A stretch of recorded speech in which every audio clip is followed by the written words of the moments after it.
कोई पेशेंट जा रहे हैं ट्रीटमेंट के लिए और चिकित्सक ने उनको बताया कि आपके पास पहले वाला रिकॉर्ड, क्योंकि हो सकता है 3 साल 4 साल पहले किसी बीमारी से वो ग्रसित थे और वो बिल्कुल ठीक हो जाते हैं, लेकिन फिर से वो बीमारी के चपेट में आते हैं, तो डॉक्टर साहब माँगते हैं कि पुराना आपका प्रीवियस वगैरह दीजिए, तो वो कहीं दराज वगैरह या कहीं ढूँढने लग जाते हैं, कई बार मिल भी नहीं पाता है। तो वैसे लोगों को आभा कार्ड किस प्रकार से मददगार साबित होगी? आप सही तथ्य पे गए हैं कि आभा का जो मुख्य उद्देश्य है, आयुष्मान भारत डिजिटल मिशन का जो मुख्य उद्देश्य है, यही है कि हमारे हेल्थ रिकॉर्ड को डिजिटाइज करना। कई लोगों का नाम राशन कार्ड में नहीं था, लेकिन अब राशन कार्ड में नाम जुड़ा भी है।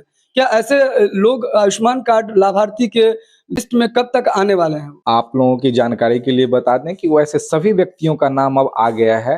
अगर आप 1 महीने पहले या 15 दिन पहले भी आयुष्मान कार्ड राशन कार्ड बनवाए हैं, तो आप अपना आयुष्मान कार्ड बनवा सकते हैं। रेगुलर और जो डेडिकेटेड साधन है, उसमें आपके माध्यम से मैं बता दूं